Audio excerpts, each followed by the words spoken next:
మాతృదేవో భవ. మన తల్లి తరువోజ మన పూజ మన జన్మమున కామె మధుమాధవీజ. మన తల్లి పద్యము మధుర ఖాద్యము మాతృనైవేద్యము మన జీవితము.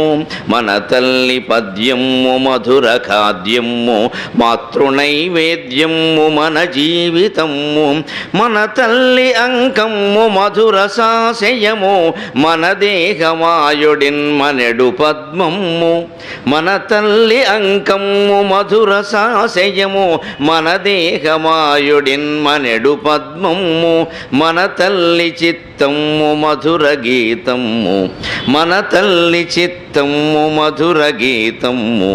మన తెలుగు పొత్తము మారు ద్రిప్పటము. మన తల్లి చిత్తము మధుర గీతము మన తెలుగు పొత్తము మారు ద్రిప్పటము. మన తల్లి తరువోజ మన పూజ మన జన్మమున కామె మధుమాధవీజ.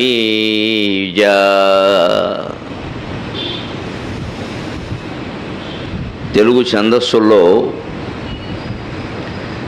తరువోజ ఛందస్సు మొట్టమొదటిది.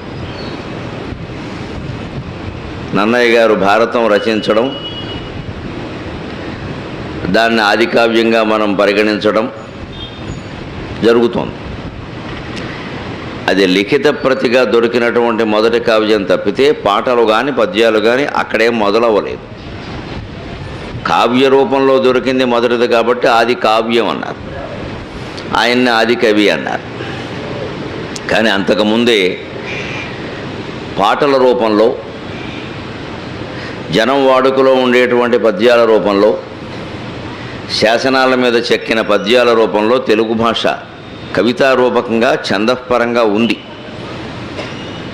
అలాగా ఏదో 8వ శతాబ్దంలోనే పండరంగని అద్దంకి శాసనంలో తరువోజలో శిలాశాసనాలు ఉన్నాయి.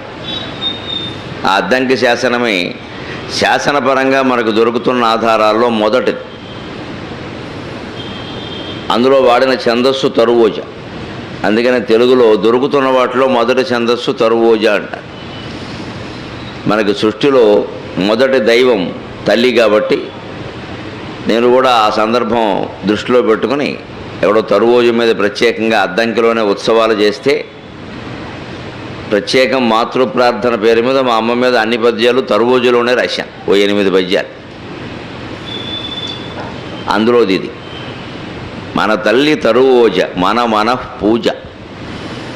మన మనస్సులో మొట్టమొదట ప్రార్థించాల్సినటువంటి దైవం తల్లి, తరువాత తండ్రి, తరువాత పాఠం చెప్పినటువంటి గురువు, ఇక తర్వాత అతిథి. అంటే సమాజం అంతా అని అర్థం. అతిథి అంటే ఏదో మన ఇంటికి వచ్చి వెళ్ళిపోయేవాడు కాదు, సమాజం అంతా కింద లెక్క. అందుకని ఆ తల్లి ప్రేమ ఎటువంటిది అంటే నిత్యము మనస్సులో మనం గుర్తు చేసుకోవలసింది దాన్ని. మన తల్లి పద్యము మధుర ఖాద్యము. తెలుగు పద్యం ఎంత తీయగా ఉంటుందో తల్లి ప్రేమ అంత తీయగా ఉంటుంది. ఒక మధురమైన ఖాద్యం, మధురమైన పదార్థం లాంటిది. మన జీవితం అంతా ఆవిడికి నైవేద్యం అయితే తల్లి అంటే అక్కడి నుంచి భారతమాత, భూమాత అన్నీ వస్తాయి. తల్లిదండ్రులకు జీవితాన్ని నైవేద్యం చేసినటువంటి సంతానం యొక్క జీవితం ధన్యమైంది. అలాగే మన తల్లి అంకమ్ము మధుర సాశయము మన దేహమాయుడిన్ మనెడు పద్మము. తల్లి ఒడి ఒక తేనెకి నిలయమైనటువంటి కాసారం, మధు కాసారం. నీళ్లుంటేనే సరస్సుకు చాలా విలువ ఉంటే, పూర్తిగా తేనె ఉంటే ఇంకెంత విలువ ఉంటుంది. అందుకని మధురసాశయం, ఒట్టి జలాశయం కాదు, మధురసానికి ఆశయం. కాసారంలో, చెరువులో సాధారణంగా పద్మాలు బాగా పెరుగుతాయి కాబట్టి మన దేహమాయుడిన్ మనెడు పద్మము. మన దేహం ఆ కాసారంలో పుట్టి పెరిగినటువంటి పద్మమే. ఇది తల్లిదండ్రుల సేవకి అంకితం కావాలి. అలాగే మన తల్లి చిత్తము మధుర గీతము. తెలుగులో మంచి పాట పాడితే ఎంత అందంగా ఉంటుందో తల్లి మనస్సు అంత అందంగా ఉంటుంది.